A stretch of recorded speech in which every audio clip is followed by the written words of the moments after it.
आज जो हम रिएक्शन परफॉर्म करने वाले हैं ये है मेटल की रिएक्शन, किसके साथ? एसिड के साथ। तो उठने की जरूरत नहीं, सीट से सबको दिखेगा। तो ये मेरे पास एक कंटेनर है जिसमें मैंने कौन सा एसिड लिया है? Dilute hydrochloric acid. और ये मेरे पास एक कंटेनर है जिसके अंदर है जिंक मेटल। क्या है इसके अंदर? Zinc metal basically silver colour की होती है, शाइनी सरफेस होता है इसका। कैमरामैन, तो कुछ ऐसी होती है जिंक मेटल, ठीक है ना। ये हमारा एसिड है, तो अब जूम करके यहीं से दिखाना है आपको। तो फैन ऑफ कर दो। तो जैसे ही मैं जिंक मेटल के टुकड़े को इसमें डालूंगा तो एक रिएक्शन होगी, एफर्सेंस तुम्हें दिखेगी। जैसे कोल्ड ड्रिंक में बबल्स बनते हुए दिखते हैं ना, तो इस तरह से बबल्स बनते हुए दिखेंगे। और कौन सी गैस निकलेगी? Hydrogen gas. अब अगर मुझे चेक करना है कि वो हाइड्रोजन गैस ही है, तो मैं जलती हुई एक माचिस की तिल्ली उसके पास लेके आऊंगा। अगर पॉप साउंड प्रोड्यूस हुआ दैट मींस वो क्या है? एक हाइड्रोजन गैस।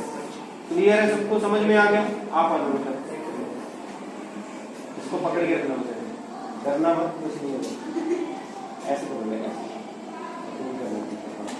ठीक है। तो तुम्हारे सामने अब मैं जिंक मेटल का टुकड़ा इसमें डालूंगा और फिर आपको हाइड्रोजन गैस का जो है वो डिटेक्ट करके देखेंगे पॉप साउंड से। मेरे पास माचिस भी है, तो रोकना वीडियो। अरे पॉप साउंड जो नजदीक बैठे हैं उनको पॉप साउंड इसमें सुनेगा या नहीं? देखो मैं माचिस की तिल्ली को जब इसके पास लेके आऊंगा, सुना था?